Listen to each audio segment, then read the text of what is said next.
beau, et le prophète est si beau.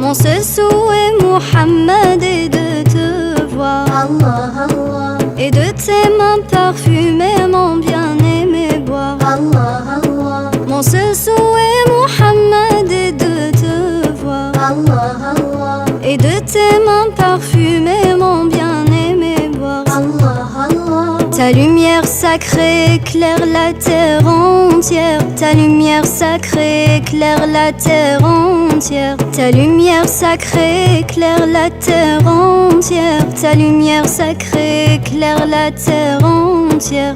Paix et salut sur Rasulallah. Subhanallah.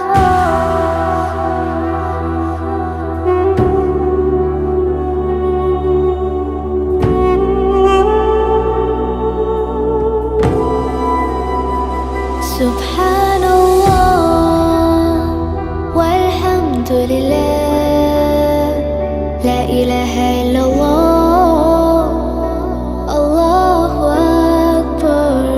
Subhanallah, walhamdulillah, la ilaha illallah, Allahu Akbar. Tu hi meri Mola, tu hi meri Mola, Allah. Tu hi meri Mola, tu hi meri Mola, Allah. Tu hi meri Mola, tu hi meri Mola, Allah. Tu hi meri Mola, tu hi meri Mola. Subhanallah, walhamdulillah, la ilaha illallah, Allahu Akbar. Subhanallah, walhamdulillah, la ilaha illallah, Allahu Akbar.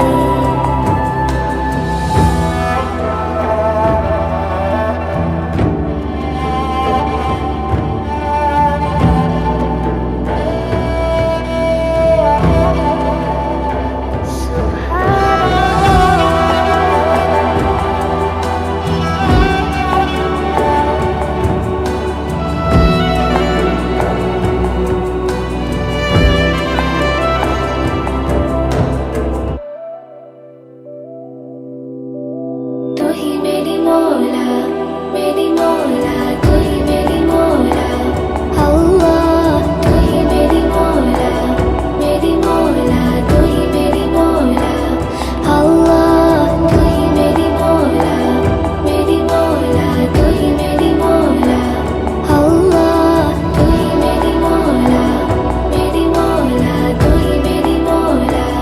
Subhanallah, walhamdulillah, la ilaha illallah, Allahu Akbar. Subhanallah, walhamdulillah, la ilaha illallah, Allahu Akbar. Subhanallah.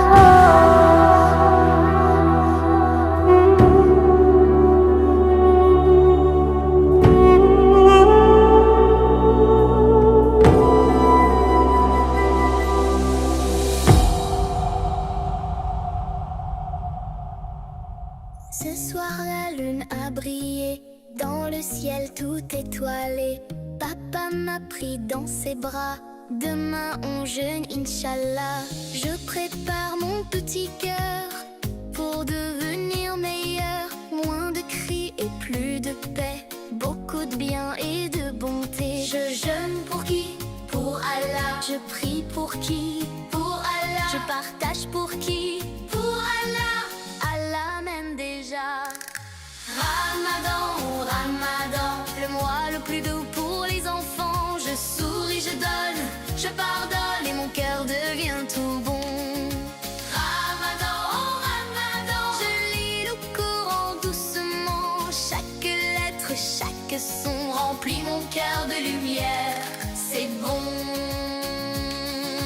Même quand j'ai un peu faim, je garde de mes mots très bien.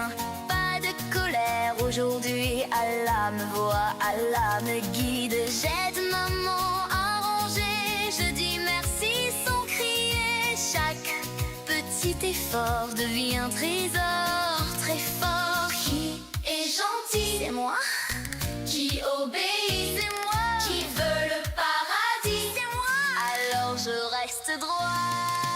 Ramadan, oh Ramadan, le mois le plus doux pour les enfants. Je souris, je donne, je pardonne et mon cœur devient tout rond. Ramadan, oh Ramadan, je lis le Coran doucement. Chaque lettre, chaque son remplit mon cœur de lumière. C'est Ramadan, oh Ramadan, même quand il part, je le garde en moi. Car un musulman chaque jour vit avec foi et amour. Ramadan, oh Ramadan, merci Allah infiniment. L'année prochaine, si tu veux, on jeûnera encore tous les deux.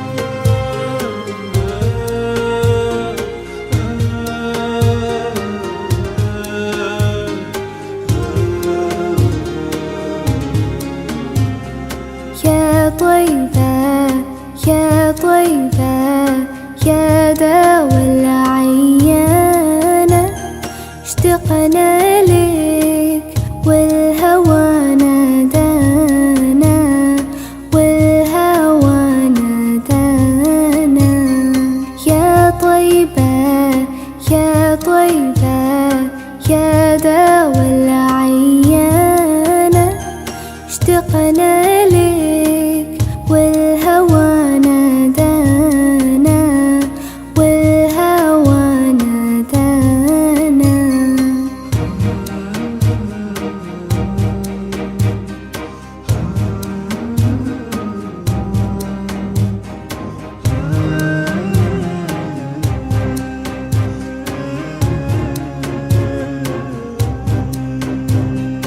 لما صار المركب نساني صاروا الحمد لله لا إله إلا الله الله أكبر سبحان الله. Assalamu alaikum wa rahmatullah. ñu ngi leen di nuyu di leen ziar di leen baalu aax di leen jox sunuy xol di leen jox sunu loxoy or di leen wax dal leen jàmm fii ci keppaaru Almahdi keppaaru nempante yi la keppaaru xale yi la keppaaru mag ñi la keppaaru borom xam-xam yi la école bi atum jàllambaar la woon waaw jàllambaar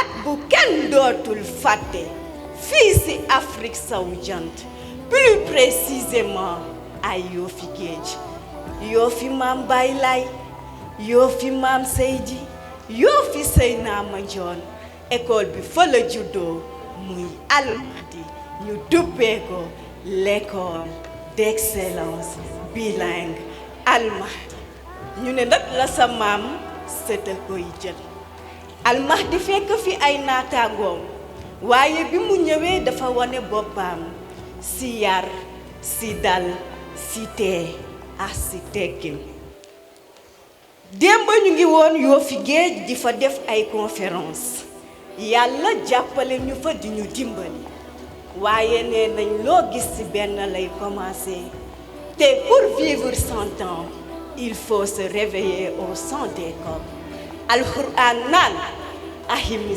salat wa atu zakata warka'u ma arrakiina jigéen ji ko sanc muy jàmbaar am jaar-jaaru jàmbaar ba boo ko xoolee rekk dangay xottaan Matar Sylla Xari Ngoone Mbengue yaayi jàll madame Seck ajaratu Ndey Kumba Sylla démb madame Seck kase nga woon nga xuus jàll nga xam ne sañ-sañ mën-mën yàlla rekk moom moo ko mën nga yëkki drapeau bi àndax raaya bi àndax moom doyloo sa maam Baay Laay nga am si moom yaakaar nga wékk ko wakiirlu nga ne soo ajujee màkk ba ñëw dangay jóge Yoofi Géej daje Jaljoob Sangomar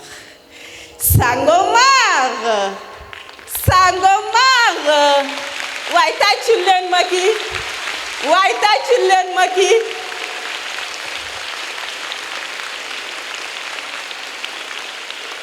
moom mi nga xamante ne bi ma ko xoolee ma ne ko madame Seck man fu ma liggéey damay bàyyi lu am 6 mois ndax mënuma toog benn place mu ne ma sama nen ne tuuti nga di nga toog fii ci école démb ba ñu jaaxlee xamuñu fu ñuy teg sunu tànk ñu naan école français en milieu scolaire ndax dinañ fa ñëw di wax diine nga ne aha kay sama maam mooy maam Baay Laay te ci keppaar googu may yaayu li maamu may Kumba Jakata damay servir ba illaa yawmi diin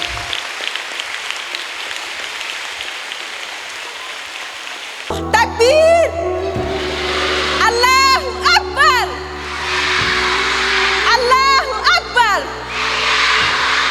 allahu akbar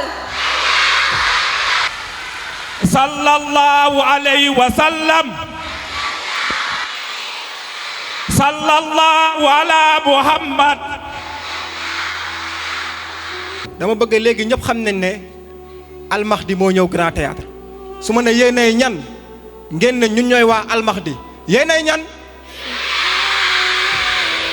dégguma dara yéenay ñan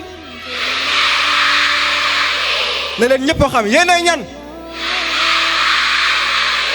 très bien. Nous sommes aujourd'hui réunis dans la grande salle du Grand Théâtre National. Nous sommes réunis dans un lieu où naissent les rêves, où s'élèvent les esprits, où l'avenir prend doucement la parole. Dans ce public d'enfants, chaque visage raconte une espérance. Chaque présence devient une prière silencieuse pour demain. Car l'éducation n'est pas seulement un apprentissage, c'est une flamme que l'on transmet. C'est une lumière qui traverse les générations, un héritage invisible qui construit les grandes nations. Aujourd'hui, cette flamme porte un nom, le groupe scolaire bilingue Almahdi. Votre confiance et votre constance ont été pour nous une motivation supplémentaire. Tout le mérite vous revient et nous vous en félicitons, car nous avons œuvré ensemble pour atteindre l'objectif qui nous est commun, celui de faire de nos élèves les meilleurs qui soient. Nous y sommes. Et pour preuve, le taux de satisfaction des parents issus des enquêtes dépasse les 90% et qu'un nombre considérable de nos élèves sont admis aux différents concours d'entrée à l'INAC, au Prytanée militaire et Mariama Ba. L'avenir est une conquête et cette conquête appartient à une seule catégorie de personnes, les travailleurs. Aujourd'hui, plus que jamais les jeunes ont des rêves. Ils veulent réussir, ils veulent rendre fiers les parents. Le rêve est important, oui, il faut rêver. Il faut vouloir devenir médecin, ingénieur, entrepreneur, savant, leader. Mais un rêve sans discipline est une illusion. La discipline, c'est se lever quand on va dormir. C'est apprendre quand c'est difficile. C'est persévérer quand on échoue. C'est respecter ses enseignants, c'est écouter ses parents, c'est faire ses devoirs, même quand personne ne regarde. Ici, dans notre école, nous apprenons plus que des leçons. Nous apprenons la rigueur, nous apprenons le respect, nous apprenons l'effort. Le groupe scolaire bilingue Al-Mahdi ne forme pas seulement des élèves, il forme des bâtisseurs d'avenir, il forme des jeunes disciplinés, il forme des esprits ambitieux. This conference began with few people, but with hard work, determination and discipline. Today we are here in the Grand Theater marking a new page of our history. The future is a conquest that belongs to only one category of people, the workers. Nowadays, more than ever young people have dreams. Dreams are important. Yes, we must to dream. They want to succeed, to become doctors, engineers, entrepreneurs, scientists, and leaders. But a dream without discipline is an illusion. In other words, discipline is the key of success. Indeed, in our school, we learn more than lesson. We learn rigor, right, respect, and effort, which are foundation of success. And on that point, our school understood an essential truth. Intelligence alone is not enough. What makes the difference is a consistent effort. Ladies and gentlemen, our religion teaches us this same truth through the words of our beloved Prophet Muhammad, peace be upon him. Allah loves that when one of you undertakes a task, he should do it with excellence. Dear parents and dear public, thank you for your attention, and may the Al-Mahdi Bilingual School Group remain forever. Thank you very much.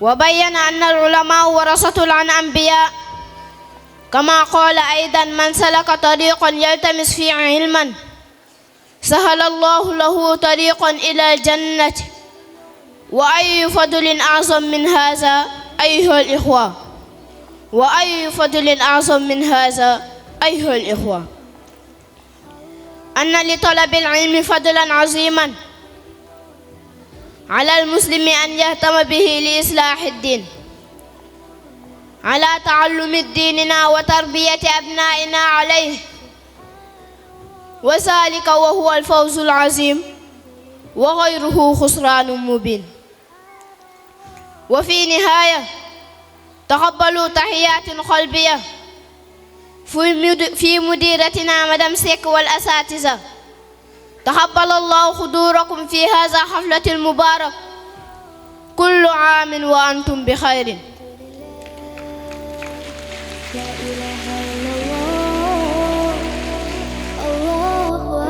Xumu yéene ñaan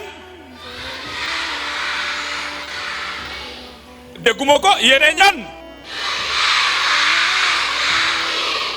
waa première ak deuxième déggunu ko yéene ñaan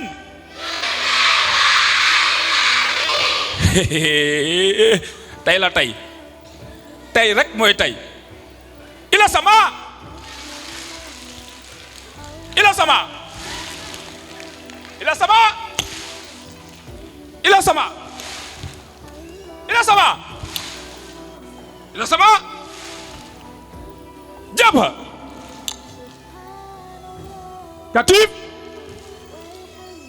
sudut wagur sudut sudut sudut sudut amam mizan dar wagur tumahnin wahid isnain tumahnin tumahnin tumahnin wahid isnain tumahnin wahid isnain اعتدال wahid isnain اعتدال i'tidal aha léegi nag dañuy waaj a dugal yaa Seyda waaye nag nan ko ubbil bu ma kenn reetaana nan ko ubbil ñun ñëpp di wax PC tout va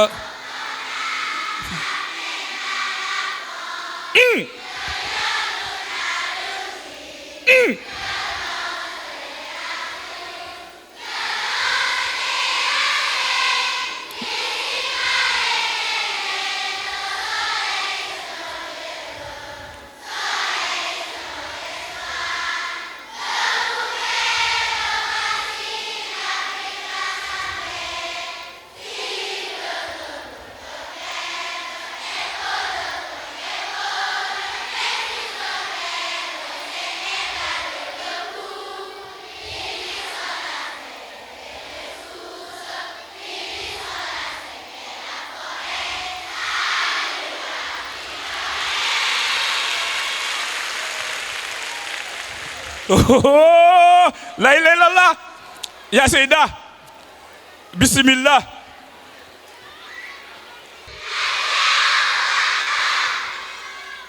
humu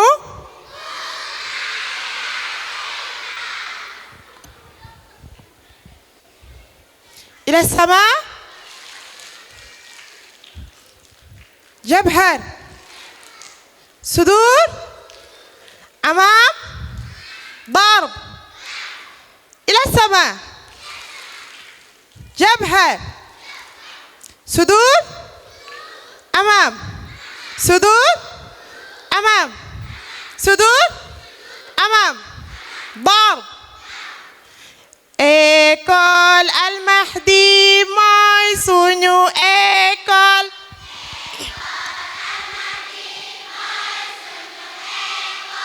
moo ñuy jàngal moo ñuy yar ñun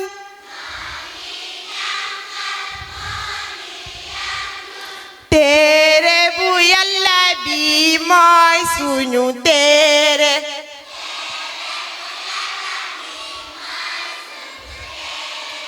téere bu Alquraan mooy suñu téere téere bu Alquraan mooy suñu téere dinañ ko jàng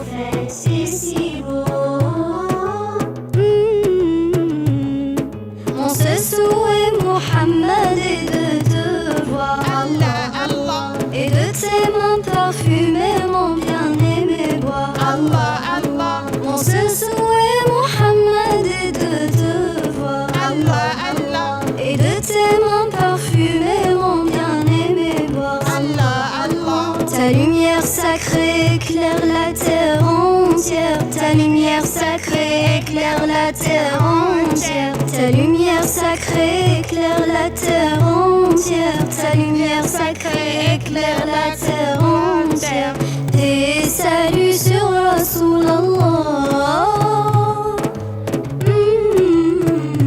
Tout le monde.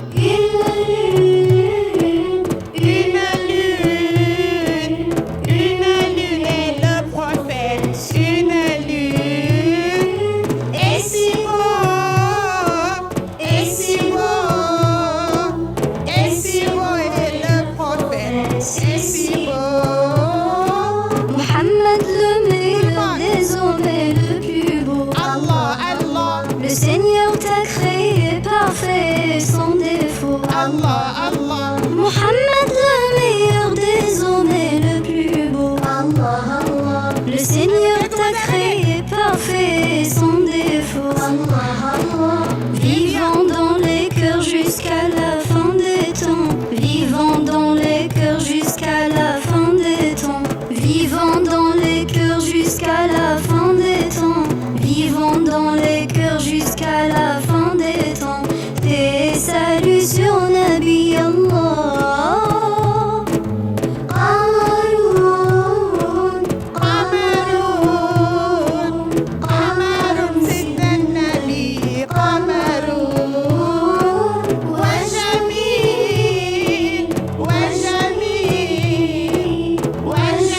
du soppeeku cafkaam du soppeeku xetam du soppeeku ndox bu laab nan lay mel ndox bu laab melokaanam du soppeeku cafkaam du soppeeku xetam du soppeeku balaa ngay jàpp lan ngay wax su may jàpp damay wax bismillaay maa ngi fas yéene jàpp nan ngay jàppee ma raxas sama ñaari loxo ba ci takk dara bi ñetti yoon ma galax ndiku sarax ndiku fiiru ñetti yoon ma raxas sama xar kanam ñetti yoon ma raxasal sama ñaari loxo ba ci contu bi ñetti yoon ma masal sama bopp ak sama nopp biir ak biti benn yoon ma raxas sama ñaari tànk ba ci dëddoo bi benn yoon boo jàppee ba pare looy wax su ma paree ma wax ashhadu an laa ilaaha illallahu wahdahu laa sharika lahu wa ashhadu anna muhammadan abduhu wa rasuluhu allahumma ij'alni minat tawwabina wa ja'alni minal mutatahhirin boo jàppee ba pare looy def damay julli ñaata julli moo am juróomi julli ban ak ban la suba tisbaar takkusaan timis gawe kan moo tax ngay julli damay julli ngi yàlla kase ndaxte moo ma bind tamay sama borom booy julli nooy def damay taxaw si yàgg arwar ma duma wax te duma ree duma foo te duma lekk lan mooy yàq njàpp ngalawal tur ndox dem ginnaaw kër faratay jàpp ñaata la juróom ñaar la ban ak ban la damay yéene raxas kanam raxas loxo masal bopp raxas tànk ragg gaaw masha Allah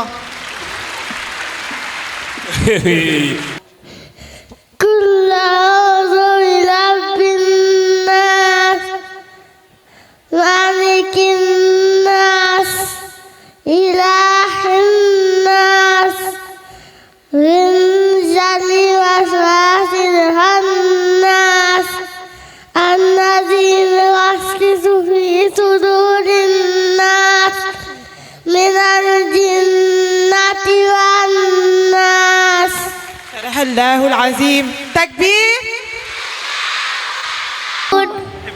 أحب الله جنابك يا الله لأنه نختمم خلقني مون بند وخلق أمي مون بند سمايا وأبي أقسم بابا وجميع الناس أحوالهم صراط مستقيم صراط الذين أنعمت عليهم غير المغضوب عليهم ولا من بسمك اللهم أموت وأحيا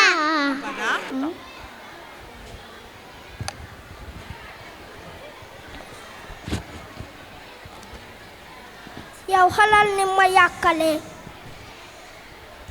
nga fekk ma may foo di ma yàkkal ma tey xanaa déggoo li yonent bi yàlla bi tedd bi lu mu wax yonent yàlla bu tedd bi nee na tooj lëndëm la dee fente kon man bàyyi naa tooñ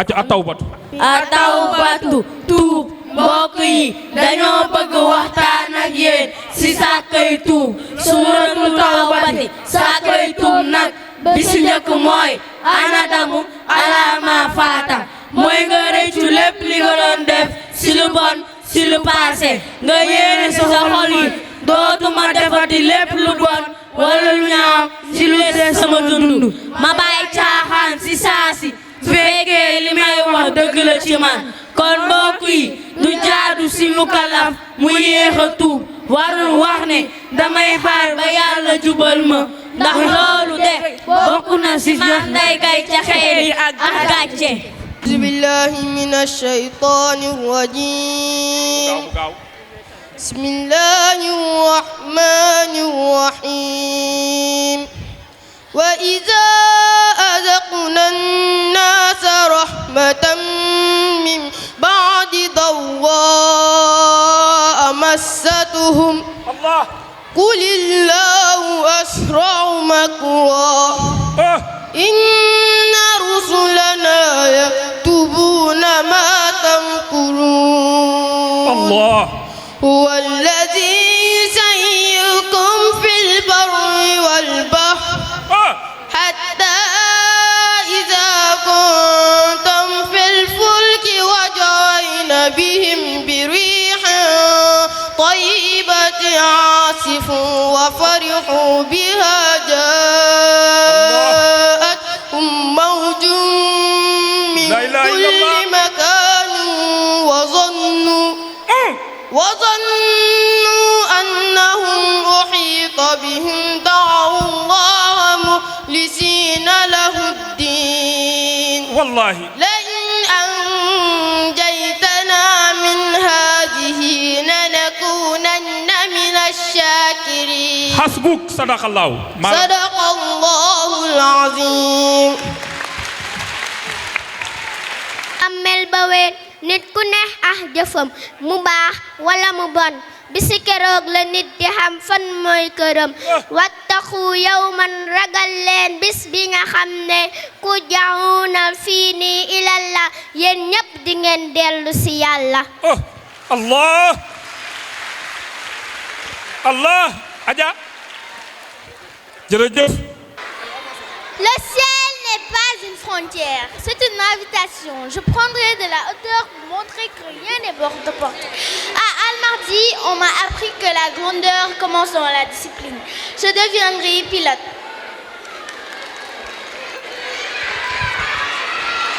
On dit que nous sommes encore des enfants. Mais sauver une vie commence d'abord par apprendre à aimer. Je poserai mes mains pour soigner. Je poserai mes mots pour rassurer. Je porterai l'espoir dans les couloirs du doute. À Al-Mahdi, on m'a appris que servir est un honneur. Je deviendrai docteur.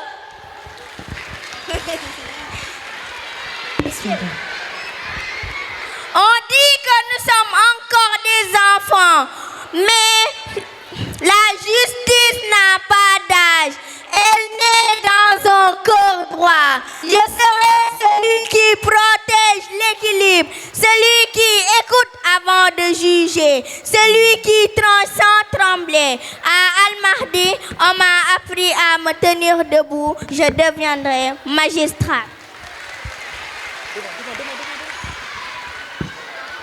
Certains voient des limites. Moi, je vois des ponts à construire.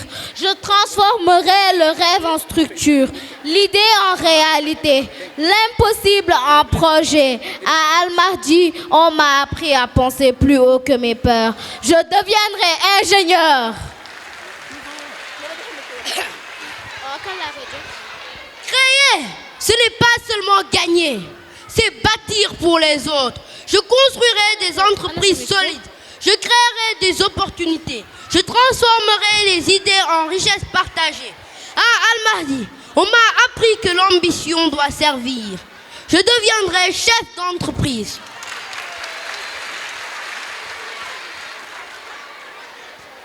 Un jour, je prendrai des décisions qui toucheront des milliers de vies. Mais ce jour-là, je me souviendrai des bancs d'Al-Mahdi, de la discipline, du travail, de l'exigence. Je deviendrai présidente de la République.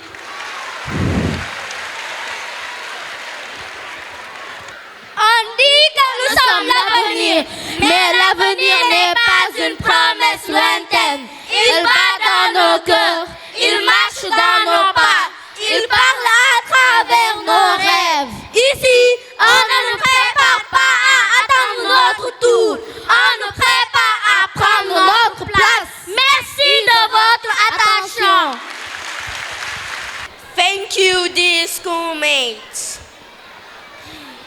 In a small village in Senegal, children wake up early. Some prepare for school, others for work. Today they will discover that every child has rights. Samba, Aisha, hurry up, you will be late for school. Mama, I am tired. Every morning I fetch water and then rush to school. And I want to do my homework, but there is no light at night. We are trying, my children, but you have the right to learn in a safe way, not always strongly. We also never have time to play with our friends. Children should play, not only work. To school, others spend the day on the streets.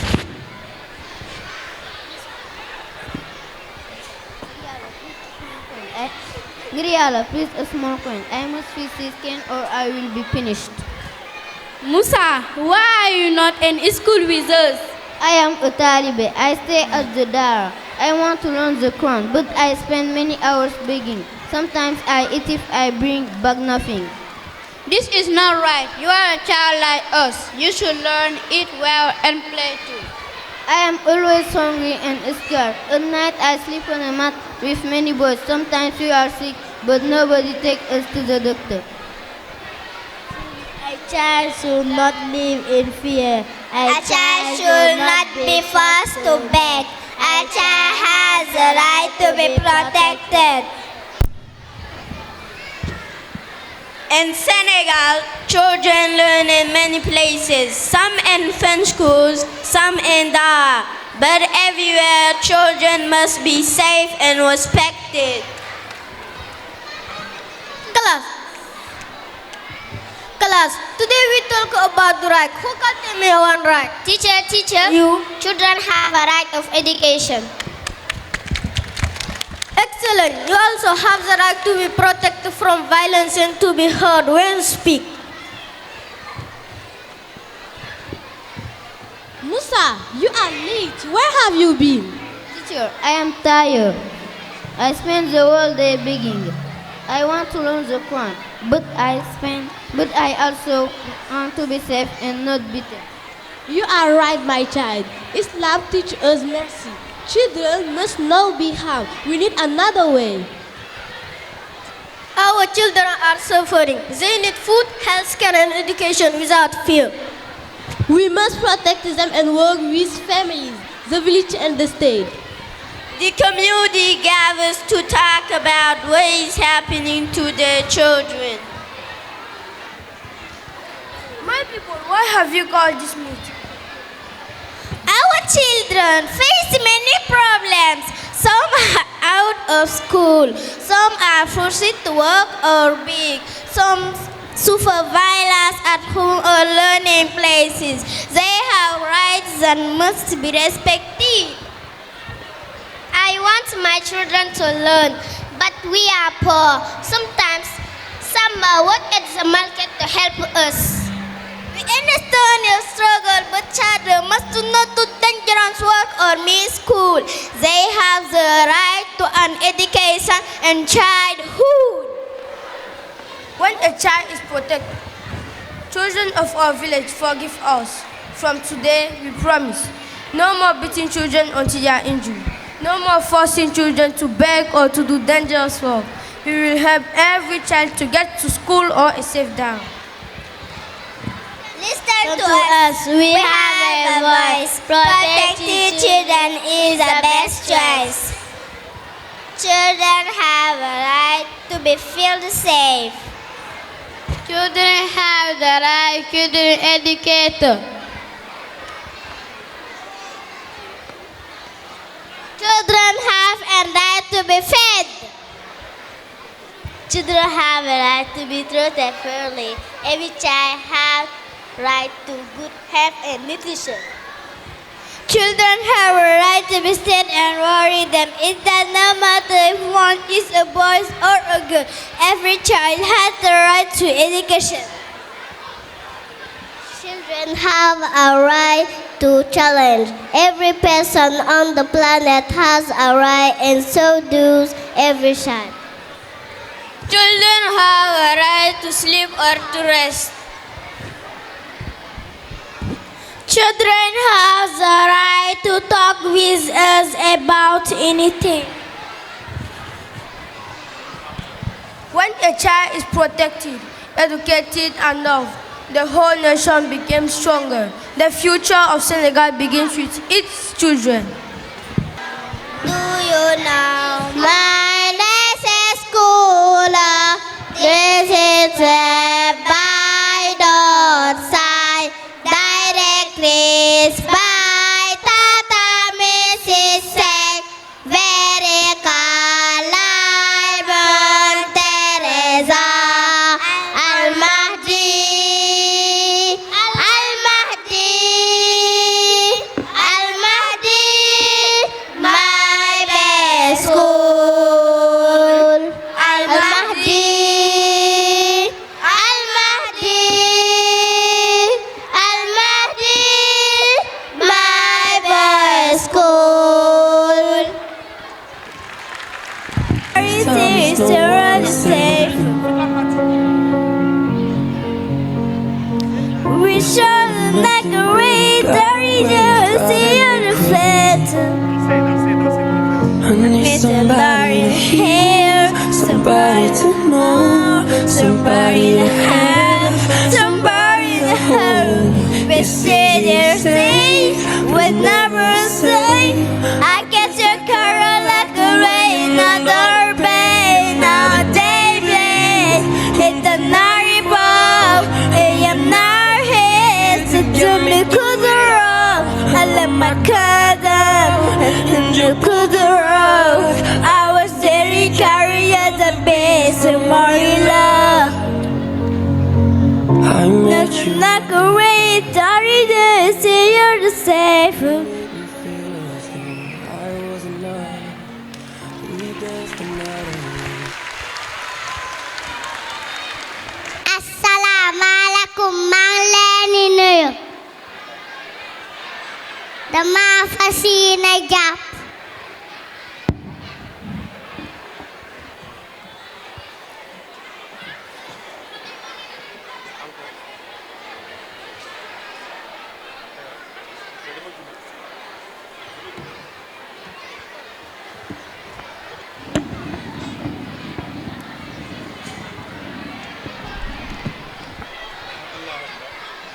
Allahu Akbar.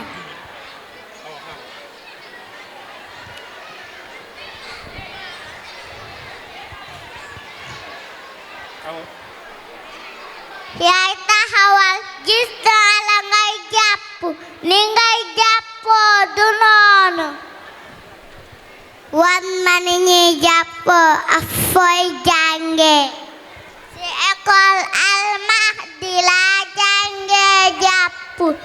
Sooy jàpp dangay ndax bu set bu niinul bu amul saabu nga wax bismillah ma raxas sama loxo ñetti yoon ma gallax ndiku ñetti yoon ma fiiru ñetti yoon ma raxas sama kanam ñetti yoon ma raxas sama ñaari loxo ba ci conc bi mu nekk ñetti yoon ma masaa sama bopp ak sama ñaari nopp bu nekk benn yoon su ma paree ma wax ashhadu an laa ilaaha illallah wa ashhadu anna muhammadan rasulullah.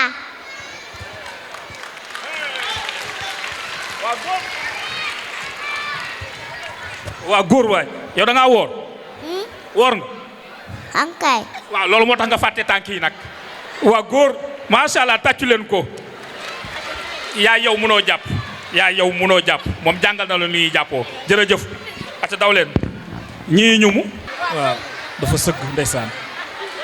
ndeysaan dafa sëgg. oh cey maam. cey maam. ana Elage. ana Elage. papa maa ngi nii. kay ma wax la. yonente yàlla Lukmaan yatteewam doomam Lukmaan alayhi salaam. kay sama doom.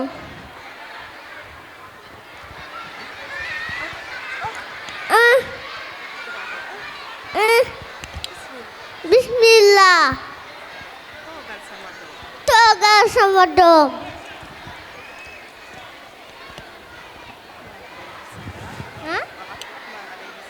Luqman alayhi salaam dafa yeddi doomam mu nekkoon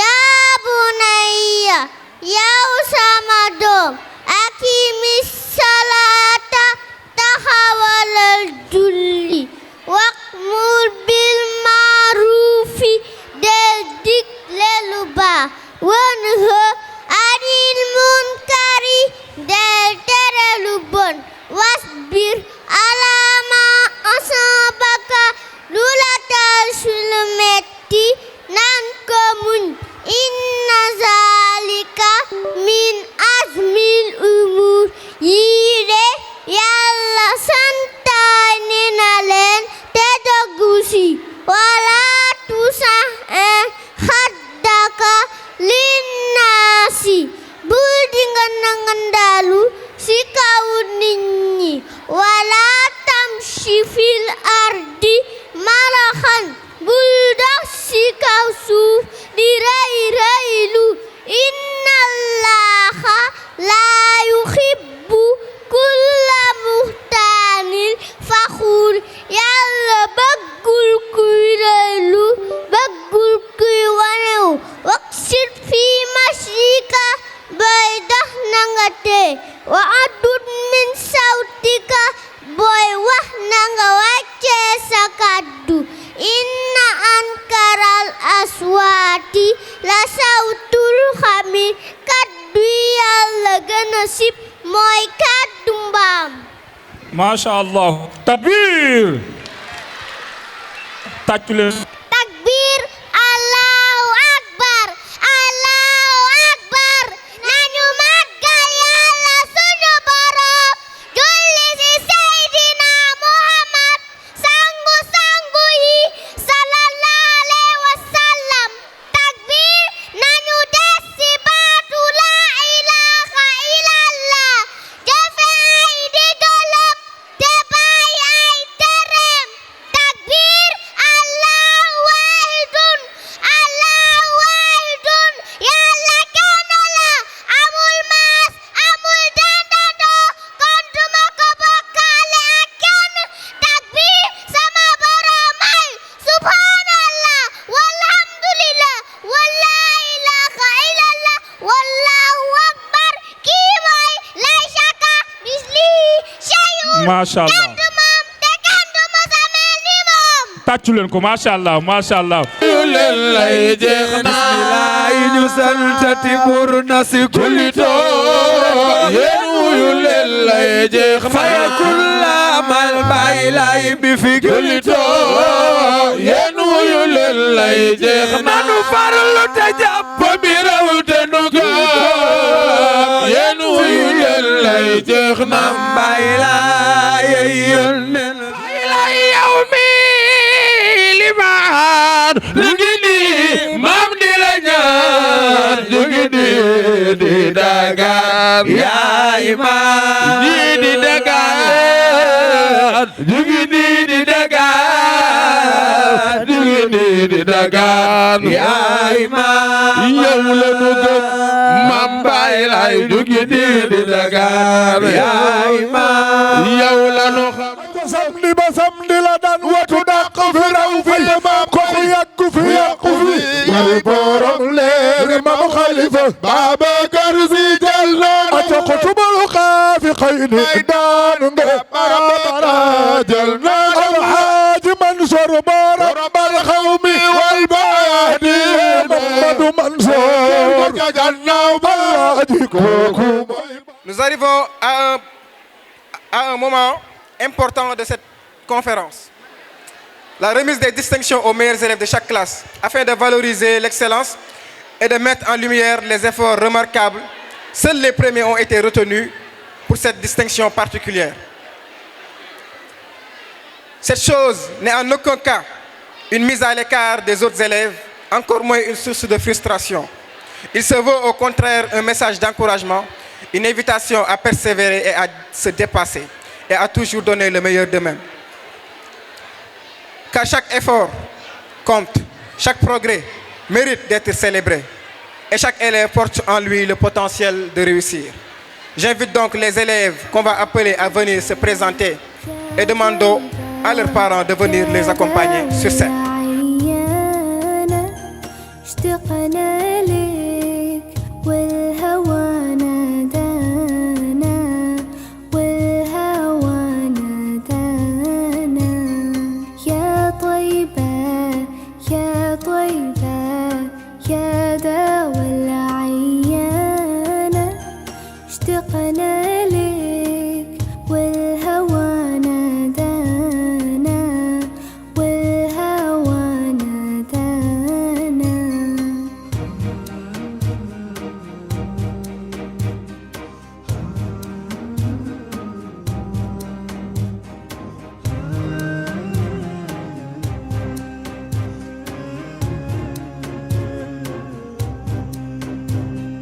لما صار المركب نساني صاروا دمعي ما جفاني أخذوا قلبي مع جناني يا طيبة يتيم الولهانة يتيم الولهانة يا طيبة يا طيبة يا دوا العيانة اشتقنا لك والهوى نادانا والهوى نادانا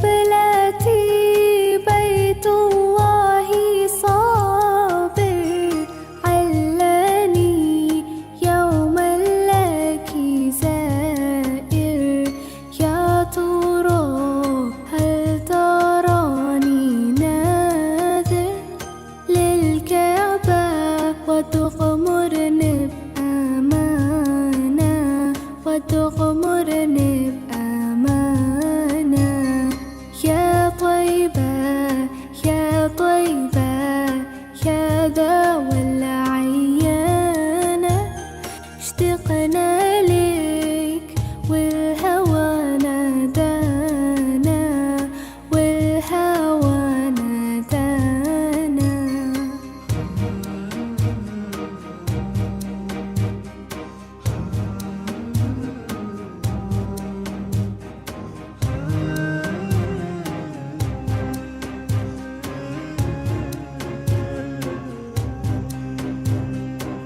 نبينا أقلى أمنياتي أزورك لو مر بحياتي وبجوارك صلي صلاتي واذكر ربي واتل القرآن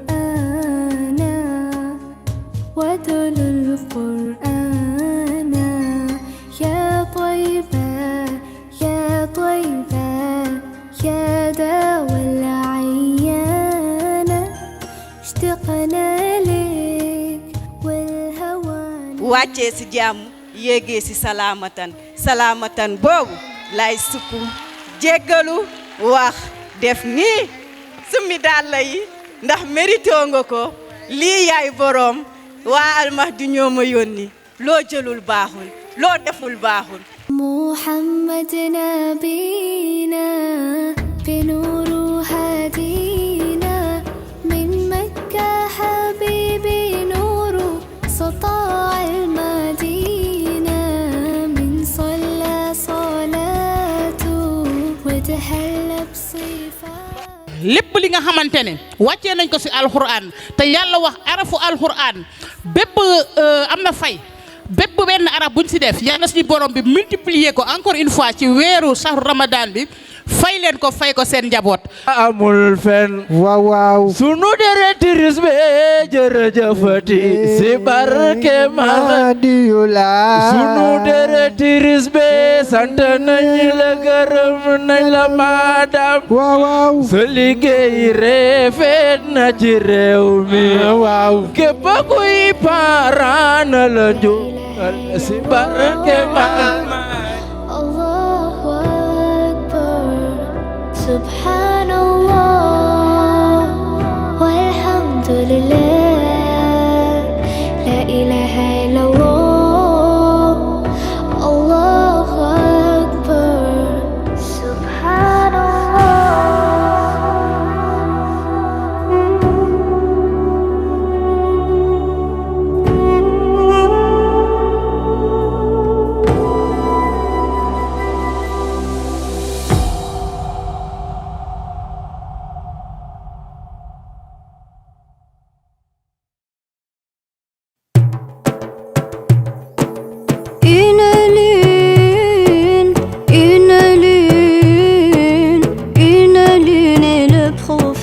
Une lune, et si beau, et si beau, et si beau, et le prophète est si beau. Une lune, et le prophète, une lune, et si beau, et si beau. Si beau et le prophète, c'est si beau. Mon seul souhait, Muhammad, est de te voir. Allah, Allah. Et de tes mains parfumées, mon bien-aimé boire. Allah, Allah. Mon seul souhait, Muhammad, est de te voir. Allah, Allah. Et de tes mains parfumées, mon bien-aimé boire. Allah, Allah. Ta lumière sacrée éclaire la terre entière. Ta lumière sacrée éclaire la terre entière. Ta lumière sacrée éclaire la terre entière. Ta lumière sacrée éclaire la terre entière. Paix et salut sur Rasulallah.